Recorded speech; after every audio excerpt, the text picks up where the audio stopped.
Não sabeis que entre todos os que correm no estádio, na verdade, somente um recebe o grande prêmio? Correi de tal maneira que o alcanceis. Todos os que competem nos jogos se submetem a um treinamento rigoroso. Diga comigo, treinamento rigoroso. E isso para obter uma coroa que logo se desvanece. No entanto, nós nos dedicamos para ganhar uma coroa que dura eternamente. Porquanto não corro como quem corre sem alvo, e não luto como quem apenas soca o ar, mas esmurro o meu próprio corpo e faço dele o meu escravo, para que depois de haver pregado aos outros, eu mesmo não venha a ser reprovado. Diga amém. Pode sentar, muito obrigado.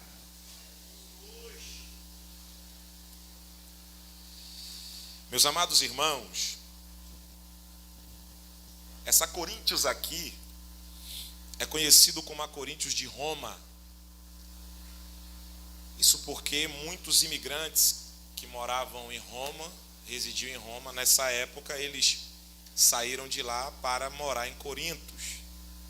Porque depois de Atos capítulo 2, o evangelho tomou uma proporção tão grande, a pregação do evangelho, que o sistema político da época passou a perseguir com mais veemência os pregadores, os que anunciavam a morte e a ressurreição de Jesus Cristo.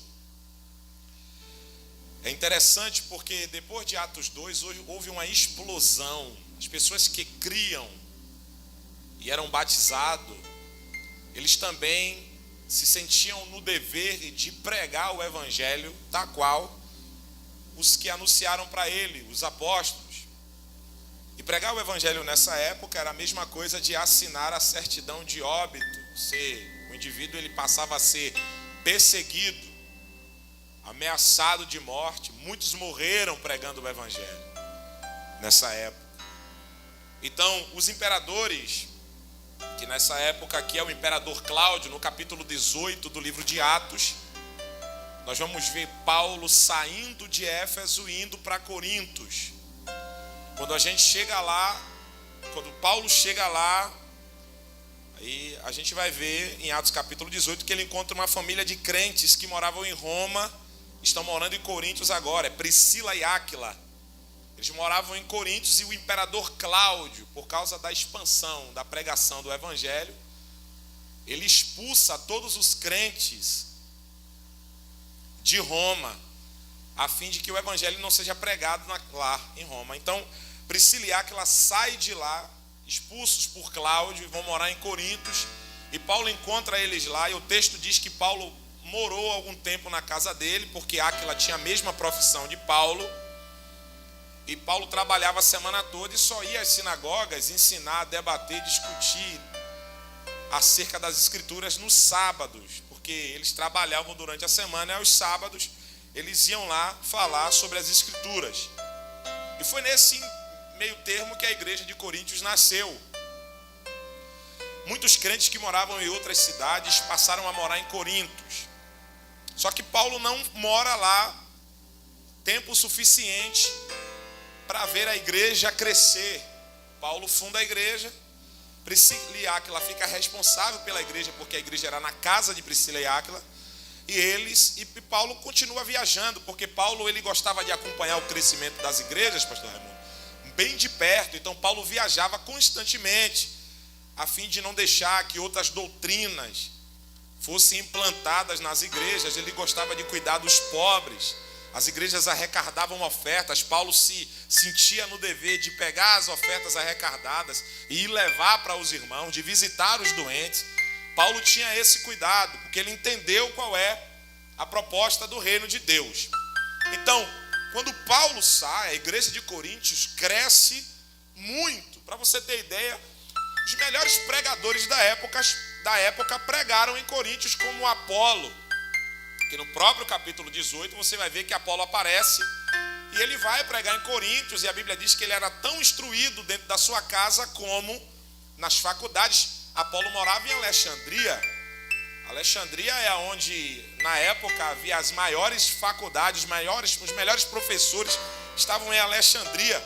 Então, Apolo pregou muito em Coríntios, tanto que se a gente lê aqui no capítulo 1 da carta, e quando eu li essa carta, eu fiquei meio surpreso, porque a ideia que venderam para mim de Coríntios é que Coríntios é a igreja mais problemática da Bíblia. É que é a igreja mais problemática que Paulo tomou conta. E hoje eu discordo completamente. A igreja de Coríntios, ela tinha muitas qualidades. Diferente da igreja da Galáxia, que é a igreja dos Gálatas, que Paulo, quando escreve a igreja dos Gálatas, ele disse: poxa, eu estou triste porque depois de vocês serem livres, vocês querem voltar a ser escravos. Eu muito me admiro de vocês. Já Coríntios, no capítulo 1, você vê Paulo elogiando a igreja, porque a igreja cresceu, pastor Raimundo, no conhecimento, tanto secular como bíblico, como a instrução das escrituras. Então o conhecimento das escrituras na igreja de Coríntios estava crescendo muito, então Paulo ficou alegre com isso. O problema da igreja de Coríntios era comum, como em todas as igrejas, irmãos. Toda a igreja tem problema. Não é a igreja de Coríntios que seria diferente. Na verdade, Paulo viu na igreja de Coríntios um potencial que ele não viu em outras igrejas. E quando ele escreve essa carta, ele diz assim: ele elogia, ele começa a carta elogiando: eu louvo a Deus pela vida de vocês têm crescido no conhecimento. Só que no finalzinho do capítulo 1 ele diz: mas eu fiquei sabendo pela família de Cloé que há dissensões em vosso meio. Porque uns dizem: eu gosto de ouvir Apolo, outros dizem: eu gosto de ouvir Paulo, outros dizem: eu gosto de ouvir Cefas, que é Pedro, e outro diz: eu gosto de Cristo. Aí Paulo pergunta: e Cristo está dividido porventura? Porventura está Cristo dividido? Então, a igreja, o fato da igreja ter potencial, não quer dizer que a igreja seja uma igreja livre de problemas, como esse aqui. Então, Paulo, com a visão do reino de Deus, ele enxergou e percebeu que a igreja tem muitas qualidades, o que a igreja precisava era de ajustes.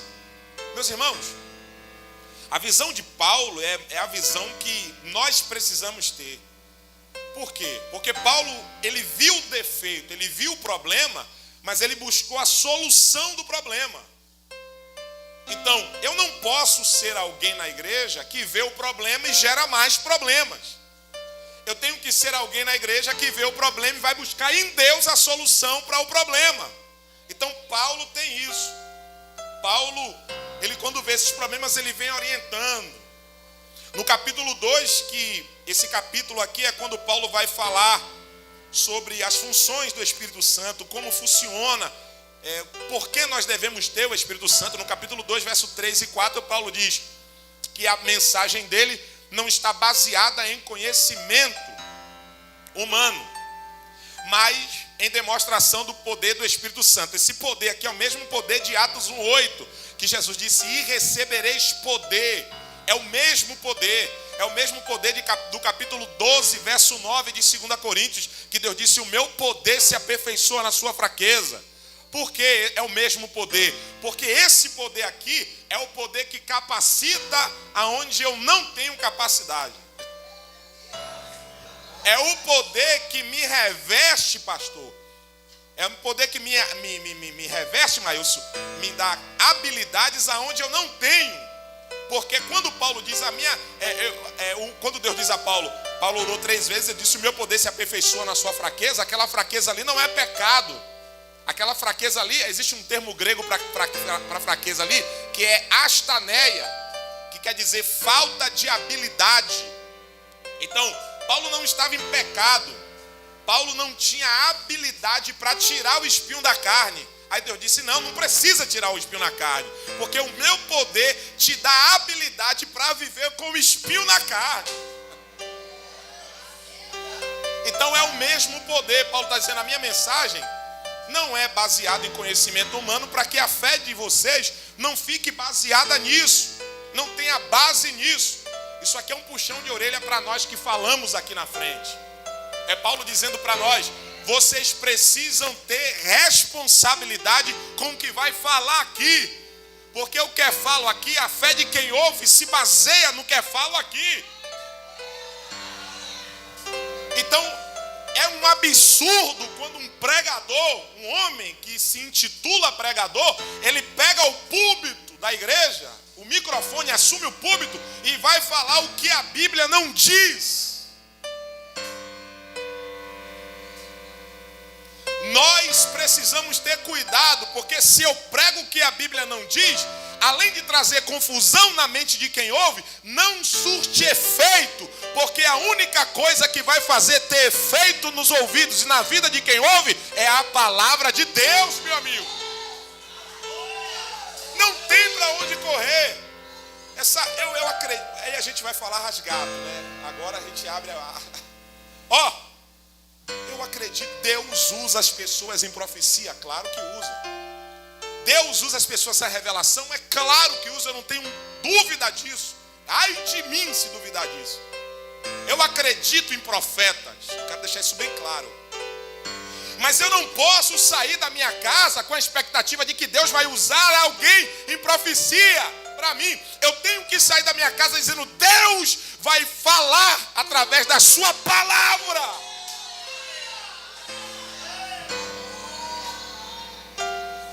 Profetas falham, os profetas erram, a palavra não erra, amigo. Eu velo sobre a minha palavra para cumprir. E vou dizer uma coisa aqui: eu tenho dificuldade em acreditar em profeta que não gosta de ler a Bíblia. Eu tenho dificuldade, por quê? Porque Deus disse a Jeremias: eu vou te levantar como profeta, mas antes de qualquer coisa, ele disse: eu não sei, Senhor, eu não posso ser teu profeta porque eu não sei falar. E Deus diz: é justo por isso que eu te chamei. Por quê? Porque eu não chamo quem fala por si ou quem sabe falar, eu coloco as minhas palavras. Profeta que é profeta tem que gostar de Bíblia, irmão. Os profetas da atualidade é meio confuso, é meio problemático, porque gente que não gosta de ler a Bíblia está falando em nome de Deus sem Deus ter falado nada a ele. Então nós temos que ter muito cuidado, porque o que falo aqui, tem gente, irmão, desviada hoje por causa de uma palavra que foi liberada e Deus não falou nada, porque o que Deus fala, ele se responsabiliza, vai para a conta de Deus, mas o que eu falo vai para a minha conta. Quer ver? Elias disse: segundo a minha palavra não vai chover. Deus mandou ele para Querite. A palavra de Deus liberada para Elias e para Querite, ele disse: eu vou comer o que? Deus disse: eu já dei ordem aos corvos que te alimentem. Então Deus está dizendo: a sua alimentação é por minha conta. Agora você profetizou que não ia chover, aí é por sua conta. Aí, Sara, Elias está lá na beira do ribeiro. Ele passa pelo Jordão. O Jordão é um rio. O ribeiro é riachozinho. Deus está dizendo: não, você profetizou, agora você vai para a beira do que é pequeno, para eu mostrar a você que eu não preciso de coisa grande para fazer grandes coisas. Você vai para... Só que um belo dia a Bíblia diz assim, ó: e o ribeiro se secou porque não havia chuva em Israel. Ou seja, foi para a conta de quem, meu amigo? De Elias. Porque quem disse que não ia chover? Se ele dissesse assim diz o Senhor, ia para a conta de... Então, irmãos, olha para mim, tudo que eu profetizo que não é Deus falando vai para minha conta. Então é isso que Paulo está orientando a igreja: cuidado, você que fala, porque olha como eu sou, eu prego justo o que as escrituras dizem, porque a fé do povo tem que ter base. E eu vou te falar uma coisa aqui, irmão: tudo na vida da gente se resume na base. É ou não é? Vamos aí, vamos lá. Quantas pessoas que antes da pandemia estavam aqui dando glória, cuspindo fogo, igual dragão, de manhã, de tarde, de noite. Pós-pandemia, você procura ele, cadê? Uns desviou, outros foi embora, mudou de estado. Por quê? Porque a base dele está onde? Onde é que ele está baseado? Crente que tem uma palavra de Deus, que ele está baseado na palavra de Deus, o mundo está desabando ao redor dele, e ele está dizendo: eu continuo acreditando no que Deus falou. Eu continuo acreditando. Crente que tem base em Deus permanece até o fim. Então Paulo está preocupado com isso, com a base. Por quê? Porque as maiores estruturas que você vê aí, o maior prédio do mundo em Dubai, vai ver a base dele. Ele é bonito, é mais alto, mas a base dele é que dá sustentabilidade para aquilo tudo aparecer. Então nós precisamos ter cuidado com isso. Aí quando a gente vai lendo, vai vendo Paulo resolvendo problemas, no capítulo 4, se você ler, Paulo diz, pergunta a eles sobre a arrogância deles. Quem vos ensinou a ser tão arrogante? Vocês cresceram muito. E o finalzinho do capítulo 4, se você ler mesmo, focado, a lágrima vem no olho, porque Paulo disse, vocês estão enriquecendo, enquanto nós estamos empobrecendo. Vocês têm tudo, enquanto nós não temos nada. Somos considerados como lixo desse mundo. Ele diz, eu tenho a impressão de que Deus nos deixou por último. No capítulo 5, Paulo entrega a carne de um homem a Satanás, porque ele estava tendo um caso com a sogra dele. E essa expressão, que a sua carne seja entregue a Satanás, não é literal, é Paulo dizendo, nós precisamos expulsar essa pessoa do nosso meio. Por quê? Porque o problema não é pecar. Porque pecar, todo mundo peca. Quem não pecou ainda vai pecar um dia. O problema é quando o confronto vem, qual é a minha postura? O que é que eu devo fazer? Me arrepender. Se eu pequei, eu tenho que reconhecer, não, pequei mesmo. Não, pastor, tudo bem, eu aceito, que vier. Só que esse camarada não. Os irmãos orientando ele tesou. Aí Paulo disse, expulsa ele. Tira ele do meio da gente. Não é que vai pegar o cara e botar na mão de Satanás, não, irmão. Então, no capítulo, aí você vai lendo. Quando a gente chega no capítulo 9, porque a gente não tem tempo, a gente vê Paulo usando a linguagem humana para falar das coisas celestiais. Paulo imitava Jesus até nisso aqui, irmãos. Usava as coisas temporais para falar de coisas atemporais. E por isso que a mensagem de Paulo se tornou atemporal. A mensagem de Paulo é para qualquer época, qualquer geração. Então, no capítulo 9, verso 24, você vai ver Paulo usando a linguagem de uma corrida. Inclusive as Olimpíadas começou. Você vai ver muito isso, os velocistas correndo na pista. Então, o primeiro que chega, hoje tem primeiro, segundo e terceiro lugar. Nesse tempo aqui não, era um lugar só. Era um grande prêmio. O primeiro que chegasse ganhava o grande prêmio. O que diferencia a corrida de Deus para a corrida do homem é que na corrida do homem você tem que chegar em primeiro, para as câmeras ficarem em cima de você, para ter os patrocinadores ficarem bajulando. E na corrida de Deus, você não precisa chegar em primeiro, você precisa chegar. Na corrida de Deus você não precisa competir. Então, Paulo está dizendo, olha o que Paulo está dizendo. Não sabeis que entre todos os que correm no estádio, na verdade, somente um recebe o grande prêmio? Aí ele diz assim, eles correm de tal maneira, eles correm muito, o esforço é muito grande, mas eles alcançam. Aqui ele dá o benefício, só que no capítulo 9, verso 25, ele dá o princípio. Por que o atleta corre e consegue alcançar? Versículo 25 ele diz assim, todos os que competem nos jogos, isso aqui é uma afirmação, olha o que ele diz. Todos os que competem nos jogos, todos se submetem, diga comigo, se submetem a um treinamento rigoroso. Diga de novo, se submetem a um treinamento rigoroso. Irmãos, olhe para mim, olha a expressão de Paulo. Se submetem a um treinamento rigoroso. Isso aqui é onde está o segredo. Porque todos nós tem gente aqui que gosta de futebol, tem outros que gostam de MMA. Em todas as áreas esportivas você tem um predileto. Não, eu gosto daquele jogador. Não, eu gosto daquele lutador. Eu gosto daquele velocista. Eu gosto daquele time. E toda vez que o seu time ganha, que o seu lutador ganha, você vibra em casa. Você vê lá pela sua televisão, os patrocinadores vão para cima do ringue, os patrocinadores correm para dentro do campo. Só que na cabeça do atleta, ele lembra do treinamento e diz, valeu a pena. A gente comemora a vitória, mas na cabeça dele, ele sabe quem ele era e quem ele se tornou depois do treinamento. Então, o que Paulo está dizendo aqui é que antes do benefício tem o princípio, não tem atalhos para o benefício. Pastor, o que Paulo está dizendo aqui é que para eu ser um vencedor, para Silas ser um vencedor em todas as áreas da vida, eu preciso me submeter, eu preciso querer viver, subir o nível.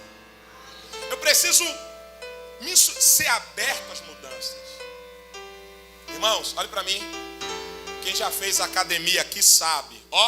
Muda tudo. Horário de acordar, alimentação. Você sente dores.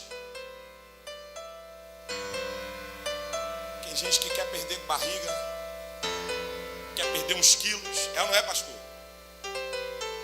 Porque olha no espelho e não está satisfeito com o corpo que tem. Já teve filhos, casou, e quando a gente casa, misericórdia. Então, a pessoa olha no espelho e vai na loja, vê uma roupa. Poxa, não posso comprar. Amei. A vendedora querendo lhe vender, diz: menina, se você esticar, leva na costureira. É ou não é? E você sabe que não resolve, que o problema não está na roupa. Você vai se dar risada agora. Agora pode botar o pé no chão. Leve isso para o espiritual.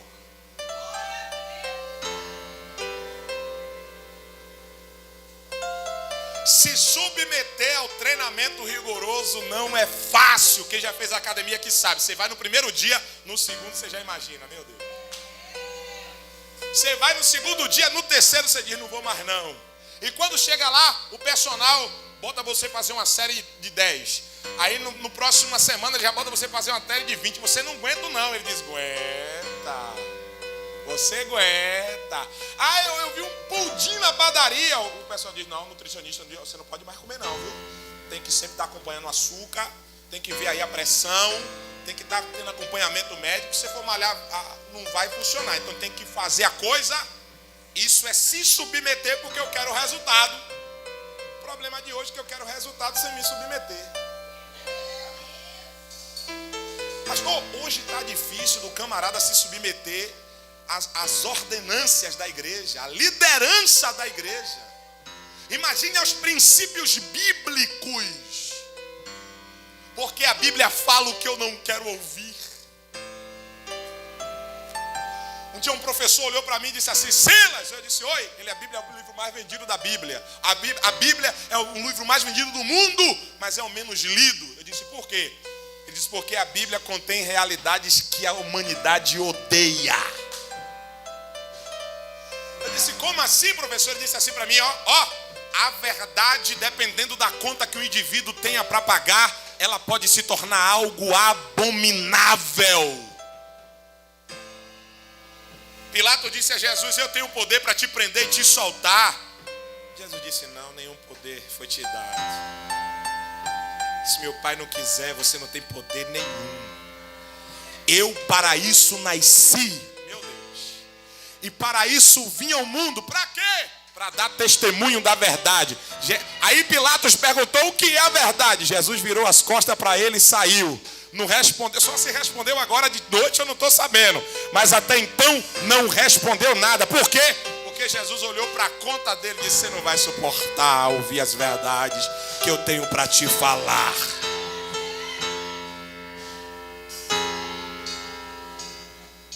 Se submeter ao treinamento rigoroso, isso significa dizer que para eu viver uma realidade diferente do que eu vivo hoje, eu preciso ser acessível a uma nova realidade. Ou seja, tem gente na igreja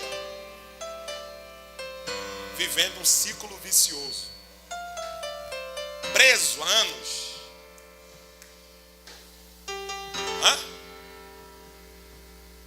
A gente peca, pede perdão, vem para o culto da glória, peca no mesmo erro. Pede perdão, vem para a igreja, no outro dia a mesma coisa. Entra ano, sai ano, e a gente está vendo quem chegou depois da gente recebe. Por quê? Porque quando ele chega aqui, o sofrimento. Eu vou te falar uma coisa: você sabe por que tem gente que usa a droga e depois volta a usar?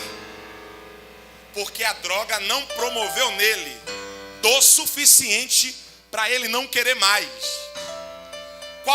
Isso aí, eu falei droga porque é uma coisa que a gente vê muito, com muita frequência. Mas em qualquer área da vida, aquilo que não te traz dor se torna prazeroso. Escreva isso. Eu aprendi isso. Aquilo que não te traz dor, se não tomar cuidado, se torna prazeroso. E o que se torna prazeroso me envolve, me coloca dentro de um ciclo vicioso. Então, tudo para mim ali está confortável. Silas, me mostre isso na Bíblia, Atos capítulo 3. Pedro e João estão indo para o templo orar. Quando ele chega no meio do caminho, o texto para de falar de Pedro e João e começa a falar de um homem que vivia um ciclo vicioso, paralítico. Irmãos, a Bíblia diz que havia uma equipe de pessoas que tiravam ele dali e colocavam ele no dia seguinte, todos os dias, a mesma coisa. E isso lhe trazia o quê? Dinheiro. Porque ele pedia e alguém dava. Pedia e alguém dava. Então, anos da vida dele, ele passou ali, vivendo a mesma coisa. Ô moço, tu tá doente, mas tem um dinheiro.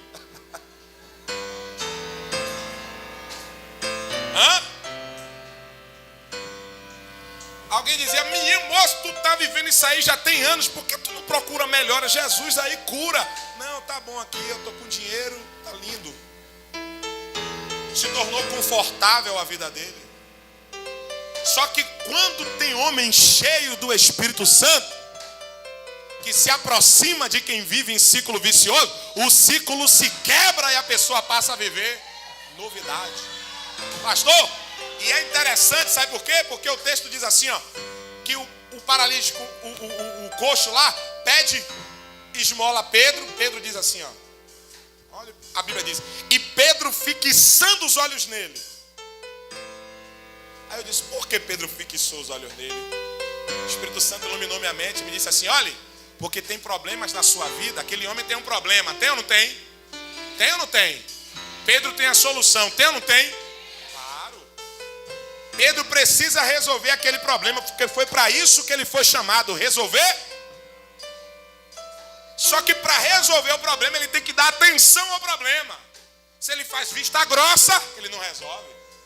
Aí o Espírito Santo falou comigo, tem problemas na sua vida, Silas, que só vão resolver no dia que você prestar atenção, dar atenção ao problema. Resolva seu problema. A quebra do ciclo está aí. A gente vive fazendo vista grossa para as coisas.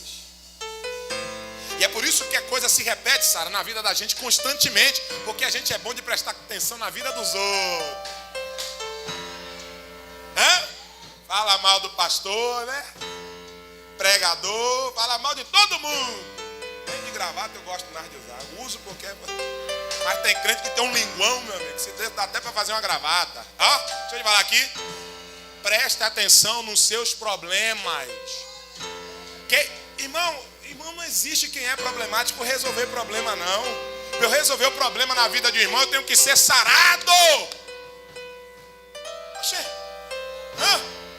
Eu estava falando, irmão, tem gente que fala mal de uma pessoa que ela nunca sentou perto. Tem gente que fala mal de outra pessoa que nunca conviveu nem nunca apertou a mão e disse Pai do Senhor e fala mal porque viu outra pessoa falando. Pelo amor de Deus, nós somos cheios de problemas. Precisamos nos submeter ao treinamento. Que treinamento é esse, Silas? Treinamento é aquilo que você nunca fez, não está acostumado a fazer. Você tem que se adaptar a isso.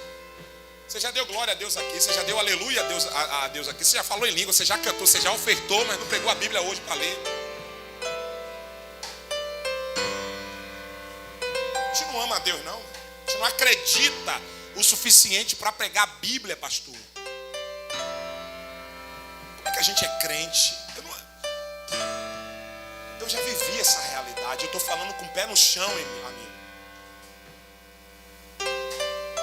Quantas vezes da minha vida que eu só pegava a Bíblia quando eu ia pregar, para ler o texto flutuando, eu falava o que dava na minha cabeça, não é nem o que o texto está dizendo, eu estou falando, e o que eu falo que não tem base bíblica, não tem efeito na vida de quem ouve, então eu perdi tempo e quem sentou também perdeu. O Evangelho de Cristo só tem efeito na vida de quem ouve quando é pregado genuinamente, meu amigo. E essa briga por cargo, essa briga por microfone na igreja é em vão. Deus nunca vai Deus nunca vai dar o título a alguém se esse alguém já não exerce a função. Quando o pastor te enxergar como presbítero aqui, tu já está fazendo papel, já tem tempo. Ele só fez confirmar o que tu já é. A verdade é essa. Você nunca vai ver o título primeiro e a função depois. É a função primeiro. O camarada já trabalha. Ele já exerce. Aí o pastor na visão só fala: meu filho, vamos aqui, ó. E aí ele não liga. Aí você não tem problema com esse obreiro. Por quê? Porque quando o título vem, ele sabe quem ele é. Não, eu já fazia isso aí, pastor. Você não vai ter problemas com pessoas saradas. Quem está entendendo? Então, Silas, eu creio em Jesus, mas não lê a Bíblia, você não crê. João capítulo 7, verso 38, Jesus disse: aquele que crê em mim, como diz a Escritura. Só existe um caminho para eu crer em Jesus, é através das Escrituras. Se eu não gosto de ler a Bíblia, não adianta eu dizer que creio, porque eu não creio. E a gente não crê não, sabe por quê? Porque na primeira crise que dá, a gente fica com vontade de desistir. Não é? Sabe que a palavra crer, a palavra confiança e a palavra fé estão ligadas. A palavra fé, existe um termo hebraico para fé que é emuná, que quer dizer acreditar a ponto de dormir. Eu tenho um bebê de 1 ano em casa. Se Sara pegar ele agora e tentar botar ele para dormir, ele não dorme. Porque ele não confia em Sara a ponto de dormir. Ele não sabe o que é confiança ainda, mas ele já tem a percepção. Ele sabe que eu sou o pai dele. Então se eu pegar ele no colo, porque ele confia em mim. Então todo filho que conhece seu pai, ele confia. Olha para cá. E só existe um veículo para eu confiar no meu pai. É através é o Espírito falando. Irmão, essa igreja podia estar cheia hoje, mas o Espírito foi seletivo. Você vai. Por quê? O Espírito está dizendo para nós essa noite: vocês precisam ler para me conhecer e confiar em mim. Os dias são maus se a igreja não confiar no Deus da igreja. O que será de nós, meu irmão? Está pensando esse debatezinho? Lula, Bolsonaro, conversa fiada. A igreja tem dono, é Deus. A gente já está numa altura que o presidente não pode fazer nada. É Deus. Passou esse negócio daí, pastor. Se eu peguei esse vírus, eu não sei.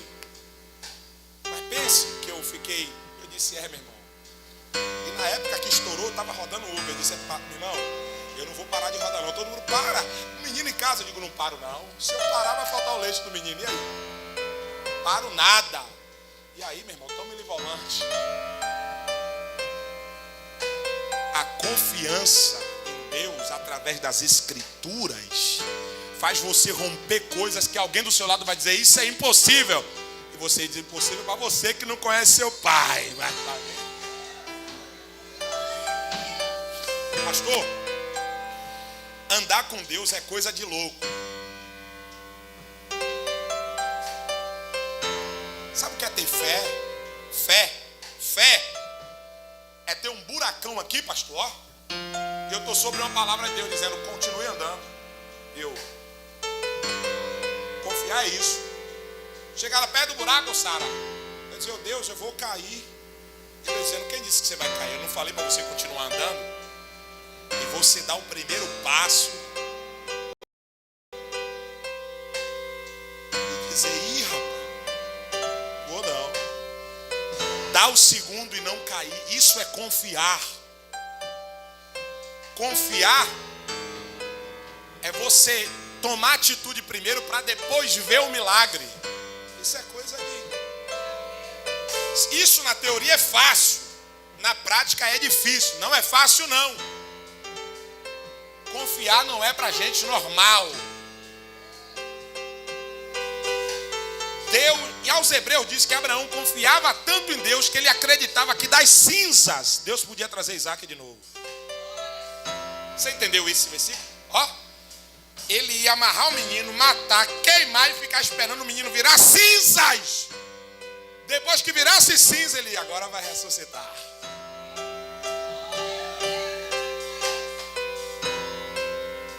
Isso é confiar em Deus. E como é que eu posso confiar tanto, Silas, conhecendo Ele? E só existe um veículo para o homem conhecer Deus. Então, olha a parte B do versículo 25, a gente encerra. Se submeter ao treinamento rigoroso. E isso para obter, Paulo está dizendo, ele se submete a um treinamento rigoroso, e isso para obter uma coroa que logo se acaba. Aí ele diz assim, no entanto nós nos dedicamos, diga, nos dedicamos. Olha o que ele diz, nos dedicamos para ganhar uma coroa que dura eterna.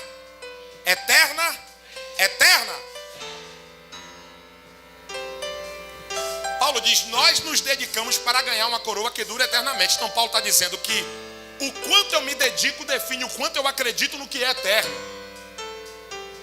Pegou não? Vou trocar em miúdos para você entender. Paulo está dizendo, o quanto você se dedica às coisas de Deus, Bíblia, jejum, trabalho no reino, amor a Deus, amor ao próximo, perdoa quem lhe ofende. Quanto mais você se dedica, se debruça nessas coisas, o seu alto nível de crença no invisível é maior. Você não tem dificuldade de acreditar no céu, no que é eterno. O céu não é coisa palpável para nós ainda. Você já viu o céu? Eu não. Paulo disse que tudo é por fé. Ninguém aqui nunca viu Jesus. Mas você é atraído para a presença dele. Por quê? Por causa da sua fé. Conecta você a Deus, nós a Deus. Então, se eu não gosto, não tenho aptidão pelas coisas de Deus, eu acredito pouco no que é eterno. Irmãos, nós estamos vivendo a era que, se não tivermos cuidado, todos os dias, a todo momento, nós somos afastados das coisas eternas. Tudo que o diabo quer que você desacredite, acredite menos ainda, muito menos, todo dia, no que é eterno.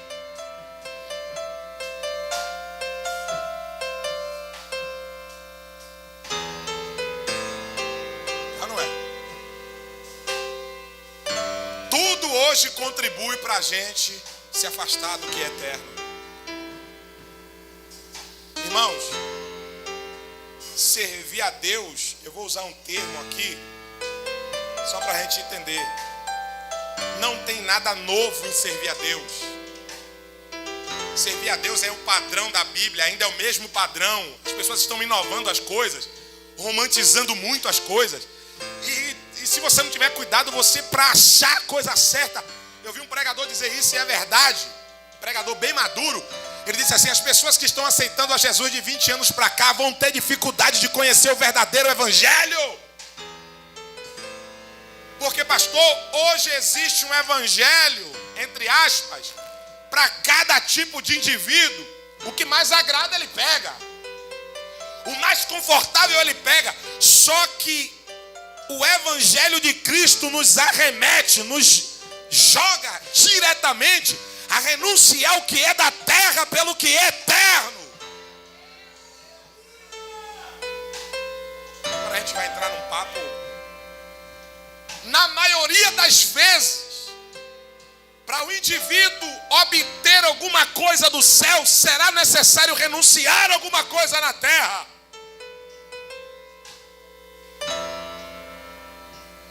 Paulo acreditava no céu, como eu estou pegando nesse púlpito aqui. O céu para Paulo era palpável. Paulo acreditava tanto no céu, tanto, que em 2 Coríntios ele disse, eu conheci um homem, oh glória, que foi até o 3º céu e viu coisas lá que o cérebro não conseguiu assimilar, então ele não consegue falar o que ele viu. Se na carne não sei, se no Espírito Deus o sabe, eu só sei que ele foi. Alguém tenta desanimar Paulo dizendo, por que você apanha tanto e não desiste? Por que você é preso e não desiste? Ele diz assim: porque eu sei em quem eu tenho o evangelho. Eu sei em quem eu tenho crido, eu sei para onde eu vou. O céu é uma realidade, eu não abro mão do céu. Levante a mão, pelo amor de Deus. Só quem acredita no céu, e quem ainda acredita, abre a boca, dá glória. O céu é uma realidade.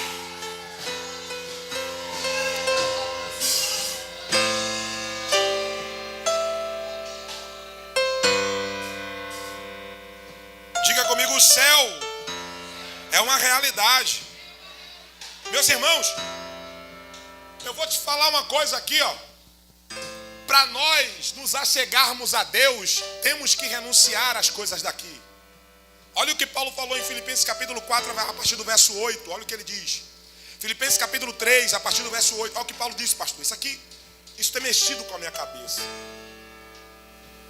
Porque, olhe bem, vai ter dias que você vai estar orando a Deus para Deus abrir a porta, que você fazer aquilo que você gosta de fazer. Mas aquilo que você gosta de fazer e ganhar dinheiro está tomando o teu tempo, e Deus vai pedir exatamente isso. Porque isso está te afastando dele. Ele vai pedir porque ele quer você perto dele. E o que eu estou dizendo aqui não acontece com todo mundo. Silas, e por que não acontece com todo mundo? É porque Deus não quer que aconteça com todo mundo? Não. Porque Deus, quando Deus disse assim, ó, eu atento para o coração do homem, Deus está dizendo,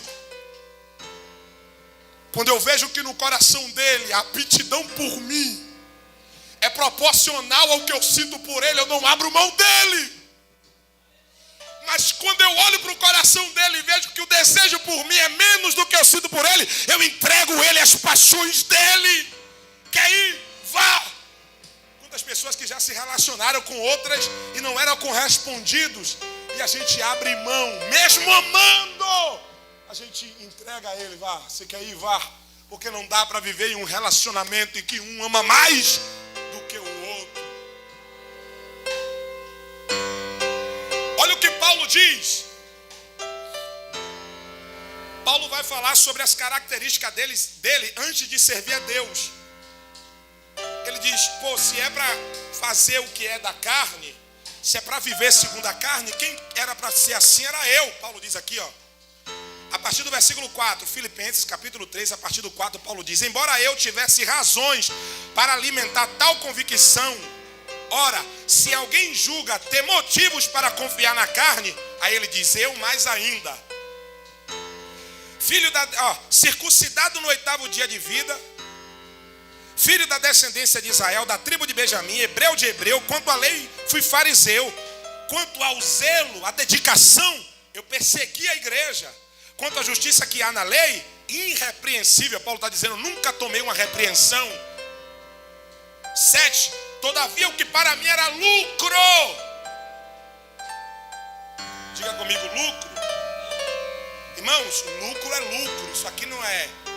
Isso aqui é categórico, isso aqui é literal, lucro, ele lucrava com isso, o conhecimento que ele tinha, o intelecto que Paulo tinha. Paulo era muito inteligente. Se for para falar em um culto sobre a inteligência de Paulo, um culto não dá. Paulo era poliglota, Paulo era teólogo, Paulo era professor, Paulo foi aluno, Paulo estudou com um dos melhores professores da época, ele podia falar o que ele falou aqui. Aí ele diz, todavia o que para mim era lucro, para se considerar como prejuízo por causa de Cristo. Ele diz assim, tudo que para mim era lucro, um dia eu tive que abrir mão. Porque se eu não abro mão do que era lucro, eu não ganho Cristo e eu escolho Ele. Olha o versículo 8. Mais do que isso, ele diz assim, mais do que isso, compreendo que tudo é uma completa perda quanto comparado à superioridade do valor do conhecimento de Cristo Jesus, meu Senhor, por quem decidi. Isso aqui mexe com a minha cabeça, pastor. Olha o que ele diz, por quem decidi perder todos esses valores. Irmãos, está aqui o poder da decisão. Por quem eu decidi perder, é o que a gente não está acostumado. A gente foi ensinado a ganhar o tempo todo. Minha mãe dizia, se você estiver na rua e apanhar, você vai chegar em casa e apanhar. Ela estava me dizendo, você tem que ser um vencedor, você tem que bater na rua. Só que ela tinha que me ensinar, nem todas as vezes você vai bater, você vai apanhar também. Porque algumas vezes o interessante não é bater, é apanhar também. Porque bater todo mundo sabe, o problema é apanhar. Ó, então Paulo está dizendo, ninguém mandou eu perder não, eu que decidi.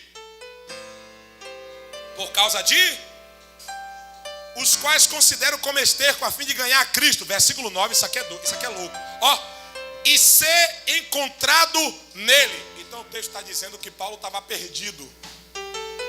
Com todo o dinheiro, com todo o intelecto, com tudo. Ele diz, eu estava perdido. Eu não tinha identidade.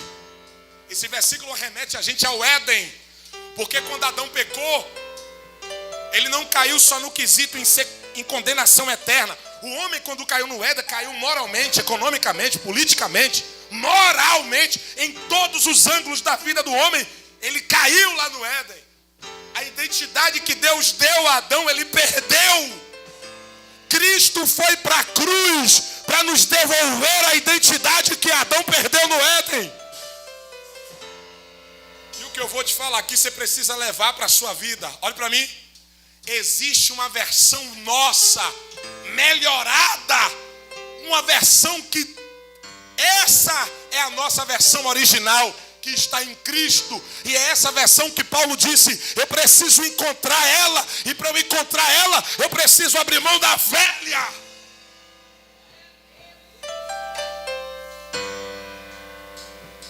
Capítulo 4 de Efésios, versículo 23, 22, 23, 24. Se você ler, você vai ver Paulo dizendo assim, vocês precisam se despir do velho homem e se revestir do homem que foi criado para ser semelhante a Deus. Essa é a nossa versão original. Então, quando eu faço isso, quando eu me esforço atrás, irmãos, olhe para mim, nós somos melhores do que somos hoje. Temos essa possibilidade.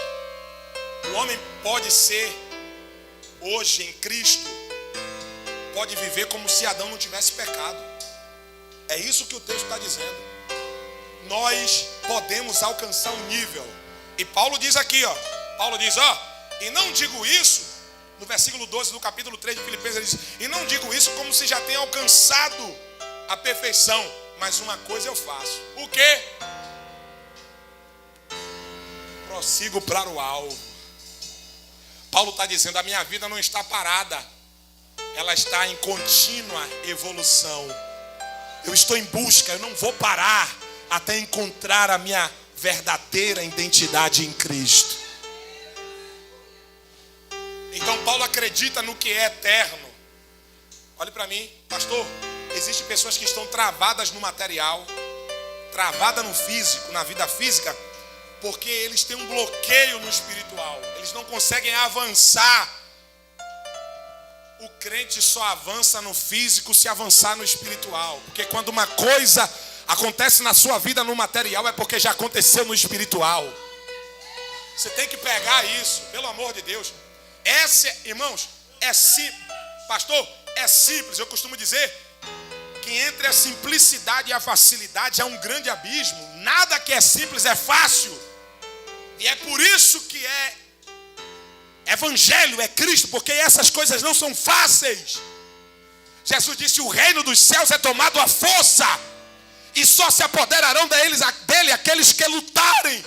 E Cristo falou sobre luta, e Paulo diz que a nossa luta não é contra a carne nem contra o sangue. Sim, Silas, oi, e com quem é que eu devo lutar? Comigo mesmo, meu inimigo. Sabe que o diabo é meu inimigo? O diabo é inimigo de Deus. O diabo luta contra mim, luta contra você, quer nos destruir, ele não pode nos tocar. O salmista disse, se não fosse o Senhor que estivesse ao nosso lado, os nossos inimigos já tinham nos engolido vivo. Quem serve a Deus, o diabo não toca, irmão. Olha para mim. Ele luta contra contra a gente querendo atingir Deus. Você precisa entender isso. Olhe no espelho todo dia de manhã e diga assim: eu vou lhe vencer hoje. Eu te venci ontem e vou te vencer de novo. Eu vou procurar aquela pessoa que eu tenho mágoa dela há 10 anos que ela me magoou e vou pedir perdão, porque quem tem que perder é o diabo. Você vai ter que se submeter à vontade de Deus, porque eu preciso encontrar a minha verdadeira identidade. Você não é a minha versão original. A gente é bom, eu falo a verdade mesmo, na cara. Você só não tem coragem de olhar no espelho e dizer assim: você tem tantas falhas, erros do passado que a gente cometeu, que a gente tem vergonha de assumir que fez. É ou não é? Só que eu aprendi uma coisa com a Bíblia: quanto mais eu exponho as minhas fraquezas, o poder de Deus tem mais eficácia em mim. Quanto mais eu digo, eu sou miserável, eu não presto, eu não valo nada, eu sei quem eu sou, Deus diz: meu filho, chegou, está chegando. Vou derramar mais poder em tu. Tu vai pregar mais do que tu prega. Através da tua vida eu vou restaurar vidas. Através de você eu vou fazer coisas extraordinárias. Mas quanto mais eu fico prepotente, a palavra batendo, eu endureço o coração, não quero aceitar que eu sou ruim, o poder de Deus tenta entrar e não consegue. Aí eu fico andando em círculos. Só que nessa noite aqui, Deus nos trouxe aqui para dizer: eu quero você exposto para o meu poder sarar as tuas feridas. Aí, para encerrar, pastor, já falei como que. Paulo diz assim, 26: portanto não corro como quem corre sem alvo. Paulo está dizendo: eu sei para onde eu estou indo. E não luto como quem apenas dá murro no ar. Ele está dizendo: se você passar um dia dando murro no ar, no final você está cansado, no final do dia você está cansado, é ou não é? E não teve resultado nenhum, é ou não é? Paulo está dizendo: eu não gasto energia com aquilo que não me traz resultado. Para de ficar gastando energia falando mal de alguém. Para de gastar energia com aquilo que não... Para de buscar seguidores no Instagram. Deus não te chamou para ser blogueiro, não. Quer ser influente no Instagram? Faz uma live, abre a Bíblia, diz assim: Deus tem uma palavra para você. Deus vai falar com alguém, faça live. Mas não fica criando conteúdo bobo, não. Deus não quer você perdendo tempo com aquilo que não traz resultado. Veja que se eu preciso entender o que eu estou fazendo agora, qual o tipo de resultado que isso vai trazer. Eu preciso fazer alguma coisa que traga impacto no reino de Deus. Eu preciso ser útil de alguma maneira. Irmãos, se você pegar a vassoura e varrer o templo, isso causa impacto no reino de Deus. Porque as pessoas vão chegar e vão encontrar o templo limpo. Você está sentado nessa cadeira aí porque alguém teve o prazer de limpar. Você bebe água porque alguém teve o prazer de comprar. Então, você usufrui daquilo que alguém acha, e às vezes a gente nem valoriza, né? Acha que a pessoa que limpa a igreja é inferior a quem prega. Irmão, no dia que você vê um pregador pregando aqui, você se sentir inferior a ele, não é Deus que está falando na boca dele, não. Porque a palavra de Deus iguala todo mundo na igreja. Quem prega não é maior do que quem ouve. Quem ouve não é menor do que quem prega. Todo mundo tem o mesmo tamanho no reino de Deus. Só tem um detalhe: tem gente que se dedica mais. É ou não é? Tem gente que não dá soco no ar, não. Aí, Paulo, se você não dá soco no ar, você dá soco em quem? 27. Ele diz: mas esmurro o meu próprio corpo.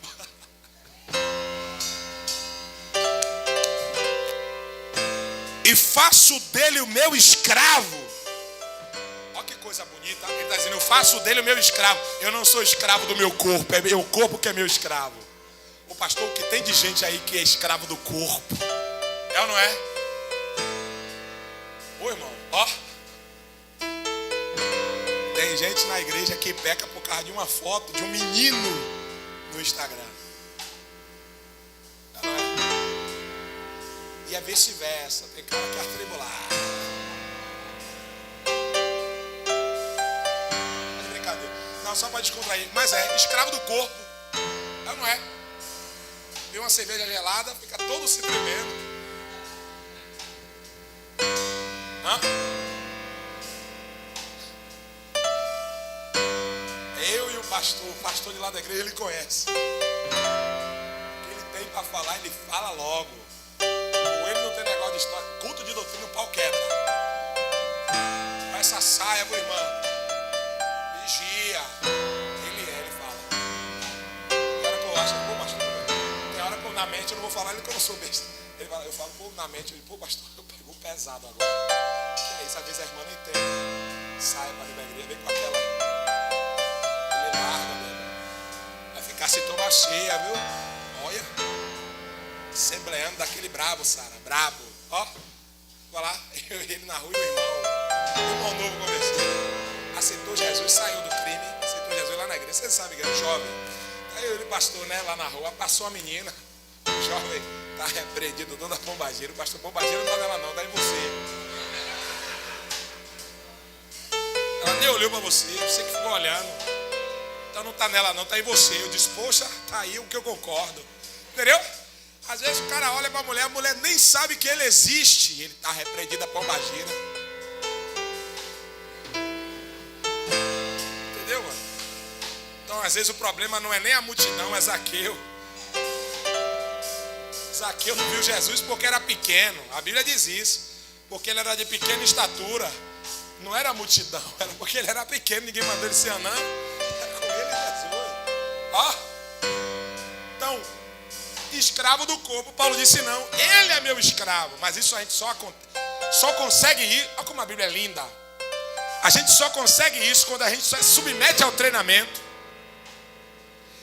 E quando a gente se submete ao treinamento, a gente passa a tomar gosto pelo que é eterno.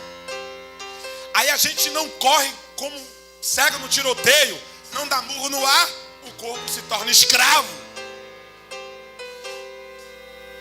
Eu tenho uma Bíblia aqui que você clica na palavra, ela abre assim, em todos os idiomas que a palavra existe. A palavra espancar, existe um termo grego para ela, que eu não sei pronunciar ainda. Mas quer dizer bater, espancar, a ponto de criar hematomas. É você amortecer tanto a carne, é eu amortecer tanto a minha carne, de criar hematomas, marcas. Você acha que é em vão que Paulo grita? Ele tinha marcas literais, porque até nisso Paulo queria imitar Jesus. Ele queria ter até as marcas de Cristo, ele queria. Por isso que ele diz, portanto ninguém me quiete, porque eu trago em meu corpo as marcas. Só que quando a gente olha, ser 17 de Gálatas, para esse texto a gente percebe que além das marcas materiais, Paulo tem marcas, porque ele era um espancador do corpo dele mesmo. Toda vez que a carne pedia o pecado, ele dizia, não, eu vou lhe dar o que é de Deus. Aí Paulo diz, por que eu faço dele meu escravo? Para que depois de haver pregado aos outros, essa palavra pregar aqui, irmão, não está ligado só a microfone e a púlpito. Todas as vezes que você, por exemplo, você vai numa padaria, aí tem um bolo lá que você gostou, aí você chega, Sara, mulher, tu precisa ver o bolo que tem naquela padaria. Você está pregando para ela, você está anunciando ela, fazendo marketing para ela, que tem um bolo bom e ela vai lá comprar, só por curiosidade. Tudo que você anuncia, isso é pregar. Tudo que você defende como verdade, isso é pregar. Então Paulo está dizendo, por que eu faço dele meu escravo? Para que depois que eu tenha chamado as outras pessoas para essa corrida, eu não seja eliminado dela. É complicado o cara dizer, ô meu irmão, aceite Jesus. O cara vem, aceita. O cara que fez o apelo está no outro dia desviado. O cara vai dizer, o cara me chamou para ser crente e agora está desviado. Quem está entendendo? Então basicamente é isso que Paulo está falando aqui. Que ele não quer ser reprovado dentro daquilo que ele defende. Então para ele não ser reprovado, ele entende que a única pessoa que pode reprovar ele não é o irmão que falou mal dele, que persegue ele, é ele mesmo. Com a permissão do pastor, fique de pé em nome de Jesus. Uma mensagem mais, né? Mais para a alma mesmo, né, pastor? vigia. Então, ó, pega essas coisas. Eu tenho tentado aplicar. Pastora, não é fácil não. Não é fácil porque, ó, quanto mais a gente quer Deus, quer as coisas eternas, parece que tudo contribui para a gente, né? Prova dobra, o irmão persegue mais, e fulano falou mal, outra pessoa lembrando do seu passado, e aquela agonia, você diz, poxa, eu estava aí todo atribulado e ninguém falava nada. Aí eu começar a buscar. Quem já se sentiu assim? Pronto. Aí Deus está falando para você, toda vez que isso acontecer é porque você está fazendo a coisa certa. Feche os seus olhos agora e você, com base no que você ouviu aqui, você vai fazer uma oração. Você vai fazer uma oração de olhos fechados com base no que você ouviu aqui.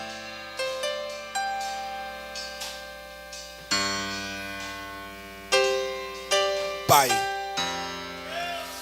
o Senhor nos deu a tua palavra e nós te agradecemos. Muito obrigado pela tua palavra, porque está escrito no livro de Isaías 55, verso 10 e 11. Porque assim como a chuva e a neve que desce dos céus e para lá não torna, mas rega a terra e faz produzir e brotar, e dá semente ao semeador e pão ao que come, assim será toda a palavra que sair da minha boca, diz o Senhor. Não voltará para mim vazia, antes fará o que me apraz e prosperará naquilo para que eu enviei. Meu Senhor, nós te pedimos que essa palavra traga em nós, faça em nós, se realize em nós exatamente aquilo para que ela foi enviada. E que a partir de hoje, Senhor, um novo ciclo na tua presença se inicie. E que outros ciclos também se iniciem, Pai. Nós estamos acessíveis ao trabalhar do Espírito Santo. Essa é a nossa oração em nome de Jesus. A igreja diz...